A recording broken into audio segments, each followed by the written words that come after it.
At the height of the Cold War, the countries involved were spending exorbitant amounts of money on defense. For West Germany, this figure was roughly 3% of its gross domestic product, or GDP. The UK more than doubled this figure with 6.3%.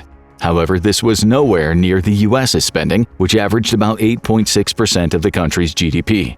Russia, or the Soviet Union at the time, was a clear frontrunner with its military expenditure reaching a staggering 15% of its GDP by some estimates. Then, the Soviet Union collapsed, and the Cold War drew to a close. This ushered in the era of the so-called peace dividend, when countries were finally able to reduce their military spending. The iron grip of fear loosened, and a new dawn of opportunity and growth emerged. But fast forward to the 2020s, and it seems that it's getting dark once again. As the post-Cold War peace dividend hangs by a thread, countries are ramping up their defense budgets once again, while their government officials are warning the citizens to brace for war, an all-out war in Europe. On one side, Russia, and the other, NATO.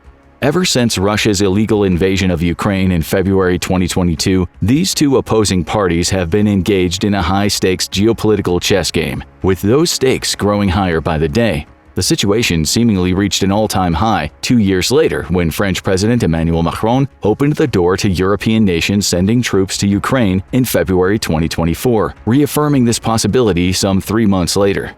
If you're unsure as to why this is such a big deal, all you need to know is that Ukraine isn't a NATO member state, so the alliance is only allowed to send aid and not any combat troops. With Russia's President Vladimir Putin responding to Macron's bold statement and the possibility of a NATO-Russia conflict with an ambiguous "everything is possible in the modern world," all that is left to do is to ask a simple question: when will an all-out war between Russia and NATO break out?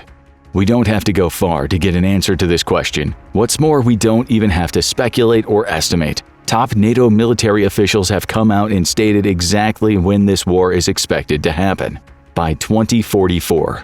That makes for potentially 20 years of tensions, brinkmanship, and the ever-present threat of conflict. But to make matters worse, the prediction was made in January 2024 at a meeting of NATO's Military Committee in Brussels. That was before Macron's statement further chipped away at an already fragile relationship between Russia and NATO. Now this clash seems much more imminent, with Russia warning that it would be nothing but a stepping stone to World War III. This frightening possibility has forced all NATO member countries to reconsider their assessments and plans for the future. Just a few months back, in December 2023, German Minister of Defense Boris Pistorius warned that his country only had 5 to 8 years to prepare for the next major conflict. Though judging how things are currently unfolding, this could turn into as little as 5 to 8 months. But how did we get here? Is Macron's statement the only reason why a NATO-Russia clash seems both inevitable and imminent? Absolutely not. Far from it, actually. Let's discuss all the chess piece moves that have brought us to this checkmate position where the slightest misstep could lead to catastrophic consequences. Move number 1. After fighting fiercely for nearly 2 years, Ukraine seems to be on the brink of defeat. And Ukraine's loss can only mean one thing: a domino effect of chaos and conflict. NATO will lose face and Putin will feel more emboldened than ever. With this new dynamic, the whole of Europe will be at Russia's mercy. But let us pose the same question once again. How did we get here? Wasn't Ukraine giving a masterclass in defending your country against a much more powerful enemy with seemingly endless resources? Well, that's just it. There's only so much you can do with asymmetrical warfare and sheer determination. Beyond that, you need those resources, especially when the invading side keeps pouring more and more into the conflict with every passing day. So where are these much-needed resources for Ukraine? Buried under red tape and stuck in a political game of finger-pointing and bickering. That's where. The first part mostly refers to the US, which has been the #1 aid donor to Ukraine since the invasion started. However, the last aid package from the country was delayed for roughly 6 months due to a strong Republican opposition. For Ukraine, these 6 months felt like 6 years. The city of Avdiivka fell under Russian control, taking an estimated 7,000 Ukrainian lives with it. This loss reverberated far beyond the city's borders, signaling that Russia might be turning the tide in the conflict. Luckily, the $61 billion aid package was finally approved in April 2024. The very existence of the Ukrainian nation hinged on a vote taking place in the U.S. House of Representatives some 5,000 miles away. This new package is likely to include air defense systems, mid- and long-range missiles, and artillery shells, all things Ukraine has been desperately pleading for in the last few months. This should be enough to help the country challenge Russia's air superiority and slow its troops, who've recently captured hundreds of square miles of Ukraine's territory. The overwhelming sentiment in Ukraine is better late than never. However, some experts can't help but wonder, has the aid arrived too late? But wait a second, the US might be the biggest donor, but it certainly isn't the only one. What about the European states that have also supported Ukraine bravely and consistently? What about Germany, France, the UK? Well, remember the finger-pointing and bickering we just mentioned a few minutes back? These countries are the main actors in those silly yet tense discussions. So, what's the issue? The issue lies in the amount of aid promised and delivered by each of these NATO countries. The consensus seems to be that France isn't doing enough. These accusations started being thrown around after the German think tank, the Kiel Institute, published the Ukraine Support Tracker, totaling all the military, financial, and humanitarian aid sent to Ukraine. According to the Kiel Institute, in a little more than 2 years, the US alone donated $72 billion worth of aid to Ukraine. The European countries together donated almost $100 billion, but the trouble lies in the breakdown of those European countries. Germany tops the list with $11 billion in military aid, $3 billion in humanitarian aid, and $1.5 billion in financial aid. Next, we have the UK, which sent $5.7 billion in military aid, $600 million in humanitarian aid, and $3.5 billion in financial aid. Then, we go one place down the list, and another, and one more, and then two more, and yup, there's France. So far, France has helped Ukraine with almost $3 billion in military aid, $400 million in humanitarian aid, and $870 million in financial aid. Given that France has the third largest economy in Europe and the first two economies are Germany and the UK, France's contribution to Ukraine was seen as modest at best. But the biggest issue wasn't the amount of aid itself, it was the all-grand promises and awe-inspiring declarations made by the French president, only for them to be followed up with almost no action. That's why the German Chancellor Olaf Scholz ordered European officials to compose lists of the planned weapons shipments to Ukraine in January 2024. This move was seen as an attempt to put pressure on countries that have been underperforming in the aid department. Scholz criticized these contributions for being too small and urged the European allies to step up their efforts in support for Ukraine. The Polish Minister of Foreign Affairs, Radosław Sikorski, went a step further some 10 days later, implying that some countries chose not to get involved in the war in Ukraine out of fear and indifference. As he put it, these countries are willing to sacrifice other people's land or freedom for their own peace of mind. Though Italy and Spain, two of Europe's top economies, have also been criticized for their inactivity, France seems to have borne the brunt of the criticism due to the discrepancy between promises and actions. France, for its part, fired back at accusations, claiming that the Kiel Institute's estimates are neither trustworthy nor viable. Later, the French Minister of the Armed Forces, Sébastien Lecornu, attacked Germany, claiming that the country was reluctant to send the life-changing long-range Taurus KEPD-350 missiles. France, on the other hand, had promised to send 40 or so of these crucial missiles to help Ukraine bolster its defenses against Russia. Germany was also criticized for attempting to go solo and unilaterally pledging over $7 billion in aid for Ukraine. So the situation is clear. Europe's largest economies are in an escalating conflict, and Ukraine will be the only one to pay the price. Why? Well, while the NATO giants are engaging in political bickering and withholding aid, Russia seems to be flourishing. The country's military budget for 2024 has reached a staggering record high of $140 billion.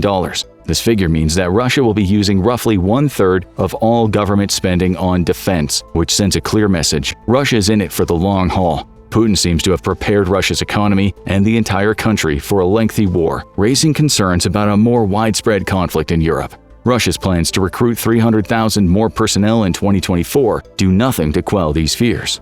If Russia continues to almost miraculously recuperate its lost troops and equipment, Ukraine might not stand a chance of winning the war. And if Ukraine fails, a Russian-NATO conflict is almost a given. Why? We've already mentioned it. There's simply no way Putin will stop at only Ukraine. Military experts believe he's already set his sights on the next targets, the Baltic states. If the war in Ukraine doesn't directly cause a NATO-Russia conflict, what happens after the war almost certainly will. Well, if Russia wins, of course. So what is Putin's plan? It's simple, really. Conquer the former Soviet states that are now NATO members. Move number 2 on our chessboard. The Baltic states, Estonia, Lithuania, and Latvia, are the first on his list for 3 reasons. Number 1. They have quite sizable Russian-speaking populations, which allows Putin to justify any intervention as protecting Russian citizens abroad, a strategy he used in Crimea and eastern Ukraine. Number 2. The fall of Ukraine leaves access to those countries wide open, which in turn means that all of Eastern Europe is within Russia's reach. And number 3. These 3 countries have limited military capabilities on their own, making them relatively easy targets for a freshly energized Russia. Plus, let's be honest, there was simply no way Putin would tolerate being fully surrounded by NATO member countries in Europe. And that's precisely what happened when Finland and Sweden joined NATO after decades of unwavering neutrality. Though Russia's reaction mostly consisted of words, not actions, this move undoubtedly pushed the country closer to an armed conflict with NATO in the future. Move number 3 on our chessboard, if you will. This just leaves us with one more move to go, the first not directly involving Russia or Ukraine, or any European country for that matter. The move in question directly depends on the outcome of the 2024 U.S. presidential election. You see, former President Donald Trump, who's seeking re-election in 2024, has been calling out NATO for years. His primary criticism is that the U.S. pays the lion's share of NATO's budget, while other member countries can't even keep up with their contribution target of 2% of their GDP. He even went as far as to say that he would encourage Russia to do whatever the hell they want to the countries not paying their dues. From this sentence alone, it's easy to understand why Trump's re-election might lead to an all-out war a lot sooner than we anticipated. If he reduces the U.S.'s contribution to NATO or pulls the country out altogether and turns a blind eye to the troubles of other member states, there won't be any stopping Putin. As this life-or-death clock ticks away, potentially counting down the days to a NATO-Russia conflict, an important question emerges. How will this conflict start? Again, we don't have to speculate much. We have a leaked German war game document to paint a vivid picture. Now, to be fair, NATO has publicly distanced itself from this war plan, describing it as an imaginary situation to test military capabilities in a particular area. However, this confidential document composed by the German Ministry of Defense seems pretty realistic given the current situation in Europe. Plus, it provides an updated timeline of the all-out war in Europe, placing it practically behind the corner. With this in mind, let's see when Germany expects an all-out war with Russia and how this war will begin. According to the German Ministry of Defense, the first in the chain of events that'll lead to a war will be Russia's mass mobilization of new military forces that would allow the country to substantially weaken the Ukrainian positions on the battlefield in the coming months. The next stage of the brewing war includes what Russia does best: hybrid warfare. This could entail any of the gray zone strategies Russia is so fond of: recruiting asylum seekers and sending them as spies to enemy countries, pushing tens of thousands of migrants toward an enemy country's border to cause a crisis and overwhelm the country's resources, covertly funding and supporting political movements or parties that align with Russian interests to sow discord and weaken the enemy from within, launching cyber attacks on critical infrastructure such as power grids, transportation systems, and communication networks, using information warfare to spread propaganda, fake news, and disinformation to manipulate public opinion and undermine trust in democratic institutions. You name it, Russia has done it. In Europe, Moscow would likely aim most of these hybrid warfare strategies at the Baltic states, trying to incite the Russian-speaking minorities to create unrest and provide a pretext for intervention. But Russia wouldn't intervene immediately. No, it would first use the crisis in the Baltics to justify a massive military exercise similar to Zapad 2021. This joint strategic exercise between Russian and Belarusian armed forces lasted for 5 days and involved approximately 200,000 military personnel, up to 760 pieces of military equipment, and 15 ships. According to some experts, this exercise was nothing but preparation for the invasion of Ukraine. In that same vein, the possible Zapad 2024 military exercise would set the stage for an attack on Baltic states, and thus NATO. Only this time Russia wouldn't exactly be able to gather so many troops and equipment for the exercise, given how much Russian military resources have been decimated in Ukraine. However, Germany believes that at least 50,000 Russian troops would make their way to Belarus and Western Russia. But still, Russia wouldn't attack. Instead, it would start spreading propaganda that NATO is about to do so. This would be relatively easy for this efficient propaganda machine, as the NATO members would deservingly raise alarms about Russia's actions. While overtly warning about NATO, Russia would covertly move more troops and weapons to Belarus and its Kaliningrad enclave, which just so happens to be situated between Lithuania and Poland. Both NATO members and potential targets for Russia. But these two countries share another thing. an ill-defined 60-mile strip of land called the Suwałki Gap, also referred to as the most dangerous place on Earth and NATO's weak spot in Eastern Europe. But what's the deal with this tiny piece of land? Well, believe it or not, it has huge implications for power dynamics in Europe. Basically, whoever's in control of the Suwałki Gap holds a key strategic position among NATO members. And as you might have guessed, Russia wants this position and the influence over NATO's eastern flank it provides. That's why seizing the Suwałki Gap would be next on Russia's list of priorities. But again, Russia would take its time.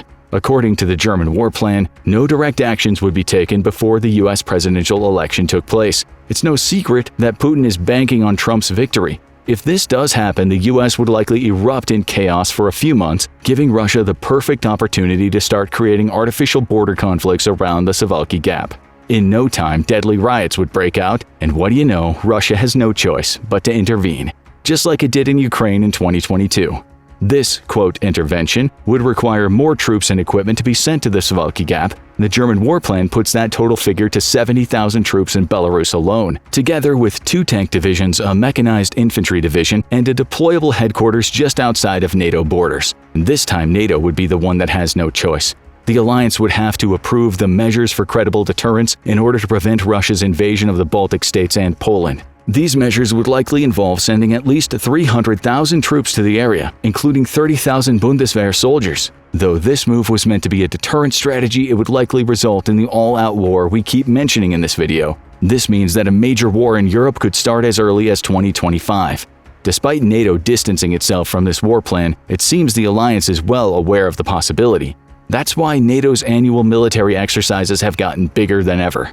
So let's talk Steadfast Defender 2024. Steadfast Defender, taking place from January 22nd to May 31st, 2024, is NATO's largest military exercise since the Cold War. These exercises started back in 1951 as a way to train and test the alliance's newly created military structures. From the very beginning, they involved multiple nations, helping NATO build an integrated military force under a centralized command. Throughout the Cold War, NATO also began testing the alliance's ability to rapidly deploy troops to Europe, which is what Steadfast Defender aims to achieve. The last exercise of this type and scale started in 1969 and continued annually until 1993. The exercise in question is Reforger, short for Return of Forces to Germany, and it has 125,000 participating military personnel. Steadfast Defender might have lasted significantly shorter, but it managed to gather nearly as many soldiers. As many as 90,000 troops from all 32 NATO allies took part in Steadfast Defender 2024, 20,000 of whom came from the UK, 15,000 from Poland,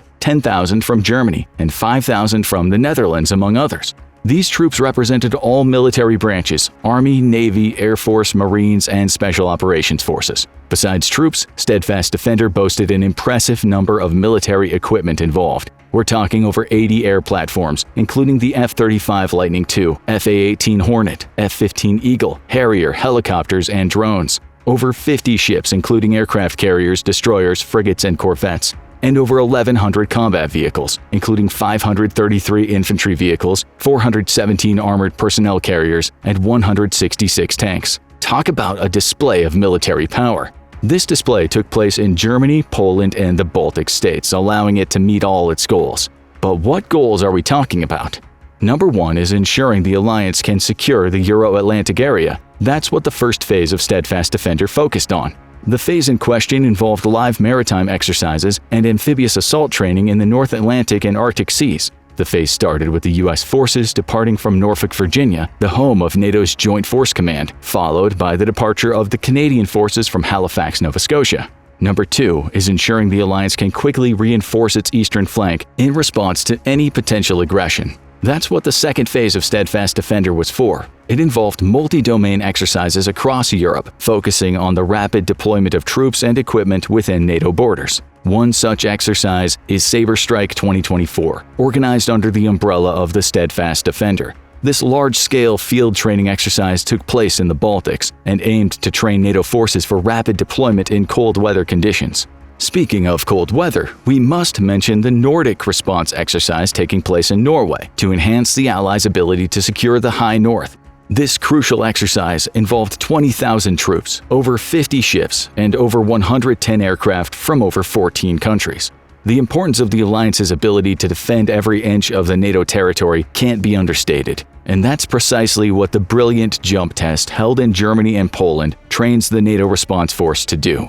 Poland also hosted the Dragon 24 exercise, whose goal is to train the Polish land, air, and maritime forces to respond to various military and non-military threats. This exercise involved 20,000 NATO troops from 10 different countries, 15,000 of whom were from the Polish armed forces. In terms of equipment, Dragon 24 used 3,500 pieces of equipment. The sheer scale of Steadfast Defender sent a clear message: NATO is more united and determined than ever. This next phase for the alliance should be demonstrating the willingness to proportionally respond to the Russian hybrid warfare attacks. This way, NATO will show Russia that it can beat it at every front. But this desirable outcome certainly won't come easily. It will require Herculean efforts from NATO countries, industries, militaries, and just as importantly, people. And that's why a portion of the NATO's military committee meeting in Brussels, which brought us the declaration of a future all-out war against Russia, was used to discuss how the countries can prepare for this imminent war. According to Admiral Rob Bauer, the chairman of the military committee, two factors will play the most important role in these preparations: the industrial base and the people. As far as the industrial base goes, it's simple. NATO countries must ramp up weapons production to ensure they can defend the national front first and foremost. The war in Ukraine has drained the stockpiles of weapons and ammunition of most NATO countries, making it imperative to boost production to replenish supplies. After all, this replenishment can take years, and as things stand, we don't have years to act, especially when Russia has fired up its war machine like never before, drastically speeding up its weapons manufacturing. Okay, this takes care of the weapons, but who's going to wield these weapons? That's where the second important factor comes into play: the people, or the mobilization of people, to be more precise. If an all-out war breaks out, a large number of civilians will have to be mobilized to support the war effort. NATO countries must, 1, be aware of that, and 2, put a system in place to manage the mobilization process. This is especially important when you consider the fact that most NATO countries have issues with the number of their troops. Take the UK as an example. As of January 1, 2024, the UK Armed Forces consists of 183,130 soldiers, 77.6% of which are regular personnel and Gurkha personnel. The remaining 17.8% is the volunteer reserve personnel. Compared to 2023, these numbers are down 3.7%, and the 2023 numbers were already down 3.9% compared to 2022. The Royal Navy might have it the hardest. Believe it or not, 2 warships had to be decommissioned in order to staff a new class of frigates. That's how few sailors there are in the UK. These and similar scenarios are causing more and more calls for mandatory conscription to bolster military ranks. Some NATO members like Latvia have already done so, while others are seriously considering the move. The UK, for instance, will bring back mandatory national service after 60 years if the ruling Conservative Party wins the national election in July, as promised by the Prime Minister Rishi Sunak. But top NATO officials emphasized another important task for people living in NATO countries, even if they aren't mobilized. They must prepare themselves for war, both mentally and physically. Physically, this preparation includes preparing emergency kits with essentials like non-perishable food, water, medical supplies, and other necessities, such as a battery-powered radio to stay informed and a flashlight to navigate in dark during power outages. It seems that the Swedish people have already started assembling these kits, as there was a dramatic spike in sales of these devices after Sweden decided to join NATO. Though, to be fair, the spike probably has to do with a rather clumsy attempt made by the Swedish government to prepare their people for war. The Swedish Minister for Civil Defense, Carl Oskar Bolin, was quite direct concerning the matter. There could be war in Sweden. This declaration was followed by a rather ominous campaign on social media, sending a clear message: war is coming. Needless to say, these 3 simple words backfired rather spectacularly. Panic buying of war necessities ensued. Teenagers overwhelmed support hotlines in the country. Social media was flooded with doomsday scenarios. So much so that the Swedish government was eventually forced to apologize for scaring and possibly scarring children. But as aggressive as the campaign was, it had a 100% correct premise. We will all have to accept a new reality sooner or later, and as things are going, the sooner scenario seems like the more plausible one. Do you agree? Do you see an all-out war breaking out between NATO and Russia anytime soon? And if so, when? If, however, you're more optimistic about Europe's future, please do share your reasons why in the comment section below. We could all use some optimism in a time fraught with danger, instability, and insecurity. Now go check out if NATO and Russia go to war, who loses, hour by hour, or click this other video instead.